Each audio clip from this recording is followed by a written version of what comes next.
Meow! Hoople's cat.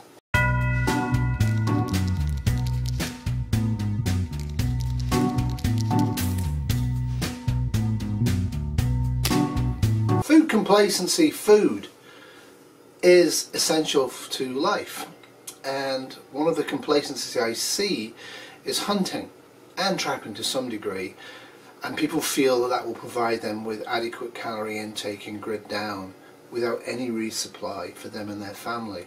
Certainly it can be done. Most creatures on the planet actually are hunter-gatherers and find their own food quite successfully. They don't live very long lives, generally speaking. It depends where they live. They have to have abundant food, and most often the characteristics we see is migration of hundreds to thousands of miles to find the food. Of course, agriculture works really well, and opportunistic feeding is a good idea, as this bird has found a worm. So bearing in mind, most wild creatures have almost no body fat. I think that's key. And most wild creatures move away from extreme heat and extreme cold because they have wings, or they can swim, or they're able to move across the ground for many, many miles. For example, a black bear. A black bear can move through dense bush forest quite easily, as can a moose, as can a wild turkey. Unfortunately, human beings aren't quite so well adapted. It could be like sandpipers. We wouldn't have any problem feeding ourselves in grid down once the shop's shut forever and we can't maintain any sort of a garden. But if you look at this, I really want you to think about this slide. I've had it up before and I'll probably have it up again. How much food do you need per day for everybody in your survival group, and where's it going to come from reliably? So this slide is from the Woodtrekker site. It shows you how many ounces of meat you can get from each of the animals, and how many calories per ounce, and how many total calories you will get out of harvesting one of the animals, providing it's a normal adult and you manage to eat all of it, including the brains and the liver, and how many animals a day you would need. The figures in brackets are actually for people who eat all of the animal, not just the obvious meat. Now, squirrels, highly arguable. Is it 3 squirrels or 4 squirrels per adult a day, or 16 to 25 or 20? I've heard all of these various figures.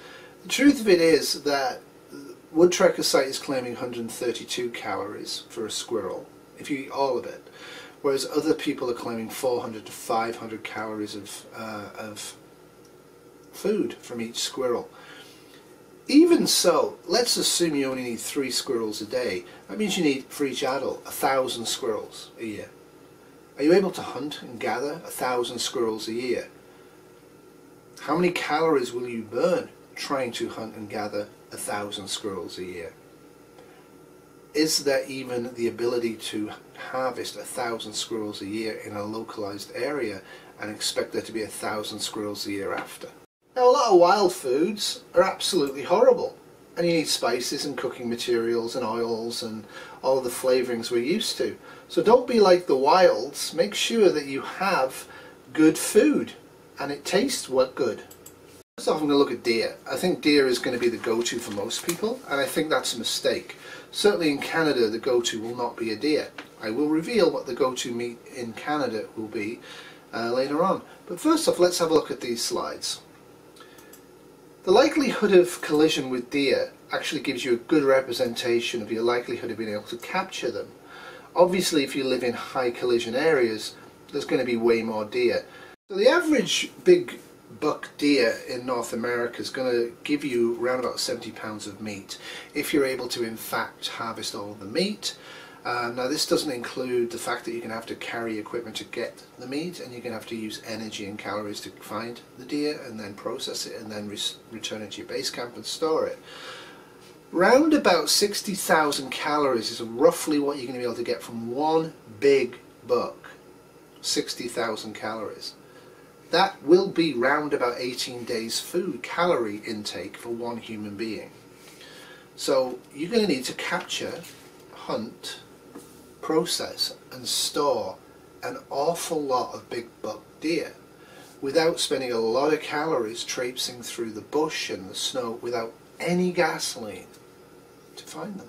Now, the US deer population, this slide shows you that basically looking at whitetails. They're out on the rebound, and that's good. Some areas of the United States are having actually almost an infestation of deer, and this is a common thing with wild populations. California, you can blame mountain lions all you like and all the rest of it, but there is a long-term decline going on in California, though it's starting to rebound. So depending on where you live, you may or may not be able to even find a deer. Now, the good news is that left alone, deer populations boom, and the populations will boom quite quickly, but it's going to take 3 to 4 years before the population is even able to increase itself. The does born need a couple of years, or then another year or two, to reproduce, to start to get the numbers up. So if you suffer a catastrophic decline in a wild population, you're going to have to wait 3 to 4 years for that population to rebound. This is generally true for all wild populations of all wild meat. Now, looking at Missouri, this kind of shows you that a lot of the deer are surviving because of modern practices like tagging and controlling hunting. Left to our own devices, we tend to put the population down to almost zero. Simply put, without government regulation and government control of large areas of the animal's life, human beings with guns and the ability to find the animals, and that's mostly a gasoline-based thing, though not completely, are actually going to eradicate and wipe out most of the population so they can get their hands on. You're not going to use good practices and grid down. The myth of the hunter being in tune with their environment is a myth. When you have children who are hungry, who are starving, who haven't eaten a meal, who have not eaten a meal for 3 to 4 days, you are not going to use good practices maintaining wildlife stocks. This is true for all hunter-gatherers. All hunter-gatherers migrate often and frequently, or they starve to death. Now, if you absolutely have to have meat, one of the things you really need to look at is actually agriculture. Capturing and breeding is actually going to be far more effective for you to actually get guaranteed frequent sources of meat.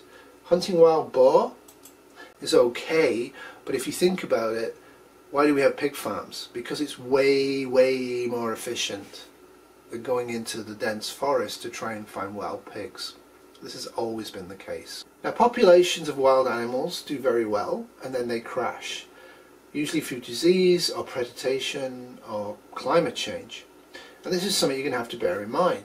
If your sole form of calories is from deer, they're going to disappear from you on a regular basis. So one of the things hunters are going to do in local areas, wildlife areas specifically, is they're going to take a very, very dim view very, very quickly of anybody else who walks into their area or cycles into their area or tries to move into their area to live. The wildlife is going to quickly become hard to find and then almost impossible to find. Anybody who's an outsider in that area is going to be seen not just as competition, but as killing their children by stealing their meat and fish and fruit. So one of the things you want to do is you want to look at the availability of animals, and what you need to do is look at how often it takes and how long it takes for them to actually recover having crashed. If the stock is crashed, how long is it going to take? And again, hunting by year 3, 4, 5 is going to be quite easy if there's been no humans hunting between year 0 and year 5, and that will not be the case. So when people say don't worry about it, there'll be a ton and ton of animals, there really won't be, there isn't, and there won't be for at least 5 to 6 years at the end of widespread human beings being alive to hunt. In Canada, it's going to be the beaver. You need about 50 beaver a year to feed one person. That's a bit sad, isn't it? 50 beaver. So 50 beaver is around about 250 pounds of meat. Leaving aside, you must be very, very careful with deer and beaver, raccoon and any wild animal not to get pests into you that are going to damage you and maybe kill you. So that's about 3 burgers for 250 days. So you need a lot of beaver.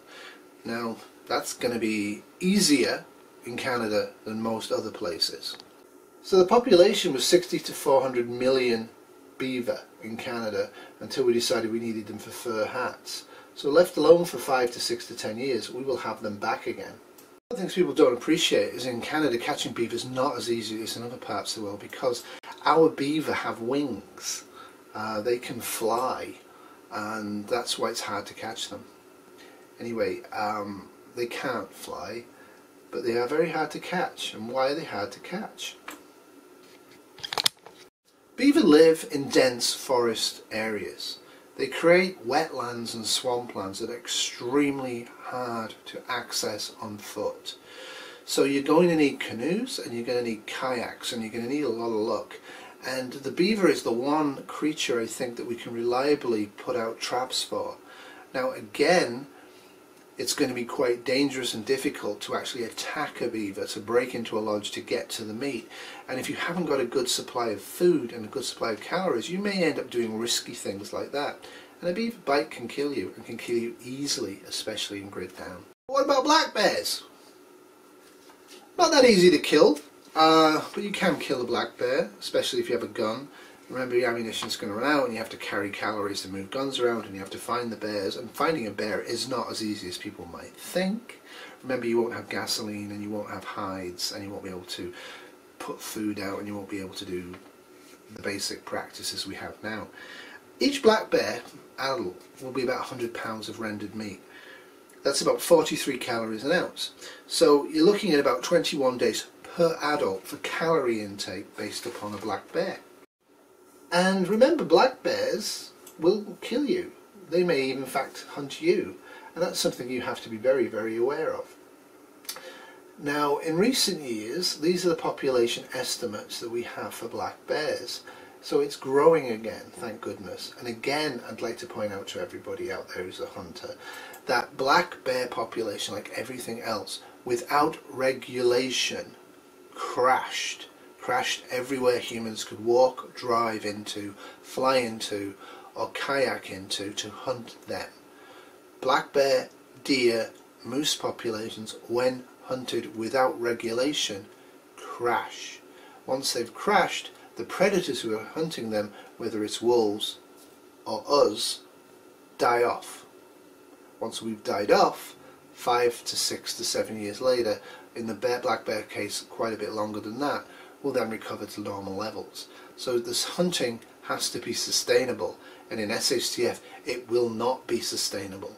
In areas where there's a large number of people who already hunt using gasoline and weaponry and scopes and all the other paraphernalia, the hunting will be so dramatic in the first few weeks or 2 weeks or 5 weeks or 6 weeks of grid down that there won't be any viable population left to hunt long term. Hunting for most people will be a quick fix that will not last, and then will render them dead. It's a pretty dreadful slide, you'll have to squint at it. Basically it's the populations of black bears. The bottom line here is if you need to eat a black bear, 10 to 12 black bears per adult per year, look at it. Even with large populations, we're going to die. Black bears are an apex predator. So there's much more likelihood in grid down of you being eaten by a black bear than a black bear actually being eaten by you, for almost everybody. And I think that's very, very important. Yes, you can hunt black bears. Yes, it's possible. They're going to be a significant source of fat. But unless you're an extremely skilled hunter, this is not going to be an easy takedown. And again, people are going to kill the cubs. They're going to be that hungry. They're going to be that starving in grid down. Well, what about Rocky and Bullwinkle? Certainly, I would suggest that you think twice before you actually hunt a moose. Moose can be extremely dangerous. They're incredibly big. They have a huge amount of meat. This is the range and population figures we have for mooses. So you can see that some areas are going to find mooses easy and others will not. Now this is the range, and the range in 1870s to 1900s. So as you can see, the moose range is actually increasing, and that's a good thing. So all of these creatures, both turkeys and bears and moose and beaver and raccoons, will over time, after the fall of human society, increase their ranges. So over time the populations will rise dramatically and will increase their ranges, but you will still have to hunt to gather them. You'll have to pick up sticks and move your home, not for a week or two, but for months at a time, to actually successfully find enough of these animals to successfully hunt them, to be able to feed yourself, if your feeding calorie intake is mostly from wild game. So to hammer home the point, what's the population of Colorado? How many people in Colorado have a gun that can kill a moose? How many mooses are in Colorado? How many mooses will be alive in Colorado within a month or two of the end of Costco? Of course, it gets worse. Moose are huge and powerful, and when they're in rut, they tend to charge. And if you get charged by a moose, you probably won't be able to hit it with your gun unless you're very clever, and you'll probably die. This is what I think people's viewpoint of hunting in shtf is, and I think it's a false one. This is what hunting actually will be like in shtf. Fast, brief opportunities and incredible danger. Moose can jump. Moose can destroy cars moving at speed. Moose are, simply put, very, very dangerous to you. They're nomadic and they won't always appear where you expect them to, and tackling with the moose may not be the best idea. So at one point in time there's about 130 to 140 million bison in North America, and certainly if we had that population of bison left, that would radically make the ability to live on the Great Plains of the United States and Canada a lot safer. But we're not into that position anymore. We totally are not. So what's the population that could have been supported? Well, it depends. Some people claim 3 million. Others claim 200 million. The truth is, when you look at North and South America, the population may have actually reached 200 million. But where the population was large was in the tropical areas that had boom-bust economies, that were actually able to build cities and have infrastructure somewhat similar to what we have now. In America and Canada, which I think is more key here, what you had was much smaller populations dependent on migratory wildlife, but most of them were dependent on ocean fishing. Just going to give you a few little facts. Raccoons are going to be useful if you can find them. In a forest raccoon, like rural raccoons are really hard to find. Urban raccoons are really easy to find. Urban raccoons won't last that long. You're going to need quite a few raccoons. You can get about 10 to 25 pounds of meat off a raccoon. Most of it's diseased and very not good for you. You have to be very, very careful handling and cooking this stuff. And most people cook it wrong. They'll grill it, and you see that over and over again in prepper videos. They have the slab of meat on a grill. In grid down, you have to capture the fat drippings and eat it. The fat is where most of the calories is going to come from in wild source meat. So again, if you're doing grilling, wire mesh grilling, you're not actually doing it right. Turkeys, I'm not going to talk specifically about birds in this one, I'm going to talk about that in a different one. But this one I talked about meat, but I will mention wild turkeys. One wild turkey, a mature one, will feed you one adult for about 2 days. So if you're lucky and you find 8 to 12 of them and you're able to kill them all, i.e. wiping out a viable population, so there won't be any next week or next year because that population has been wiped out, you're going to not actually be able to feed yourself for that long using wild turkeys in most areas. Again, capturing quail and even turkeys and captively breeding them using feed that is foraged may well be the smart move rather than shooting them. Now all of these figures rely on two things that are false. It relies on 100% accuracy of ammunition, and it relies on unlimited availability. Now neo-capitalism relies on unlimited resources and no cost, no waste costs. Both of those things are not true, and we're starting to find that out to our cost, that resources are limited, are finite, and waste is a specific cost that over time can be quite dramatic. Check out the Woodtrekker site, it's kind of fascinating. He talks about legality, so he says if you legally harvest 2 bucks, 4 turkeys and 1 blackberry a year, you get about just over 200,000 calories, but the average adult is going to need a million to 1.2 million calories over the course of a year. So you're going to have to capture and kill quite a lot of animals. Now right now you should be screaming, but we're not just going to eat meat, hooples, we're going to forage. Yeah, you will. When you can forage, you're going to forage blueberries and blackberries and raspberries and cattails and all of that stuff. That takes calories, large amounts of calories, to actually walk around bush areas and find those products. What you really need to be focusing on is making sure you have a stable supply of potatoes and yams, sweet potatoes, and you've got the ability to grow them. Jerusalem artichokes, carrots, turnips, all of those agricultural products, you need to have vast numbers of seeds, you need to have good growing material, you need to be able to secure the growing area, you need to be able to irrigate the growing area, you need to be able to preserve the food. Your diet's going to be mostly a vegan diet. Mostly. And yet most prepper cookbooks assume unlimited wild meat. Unlimited.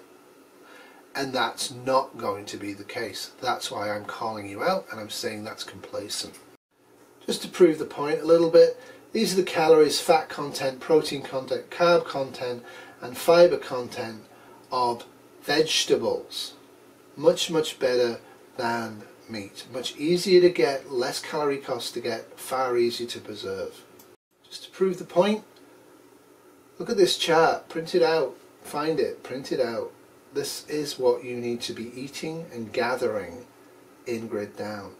Meat is a valuable supplement to your diet in Grid Down. A valuable supplement. But it will not be your diet in Grid Down. Now I know people out there are going to claim, I lived in the wilderness for 1,000 years and I was fine.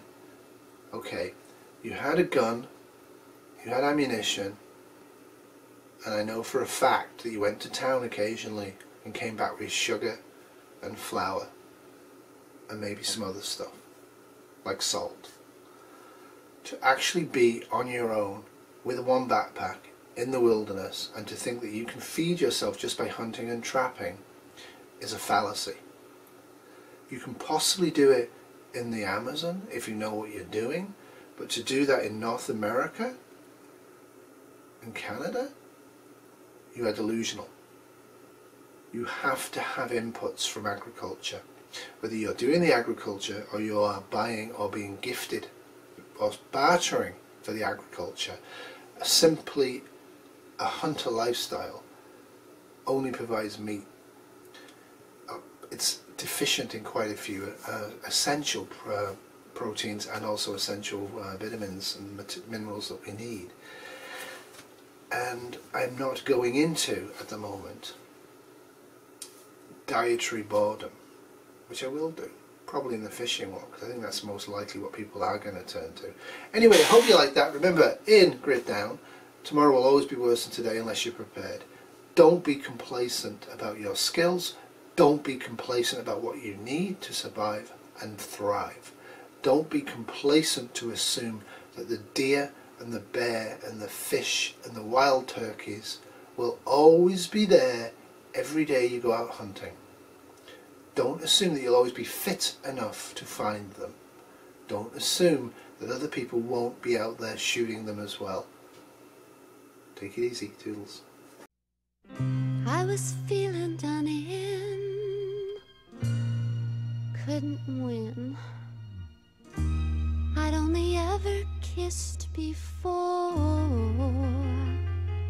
You mean she? I thought there's no use getting into heavy petting. It only leads to trouble.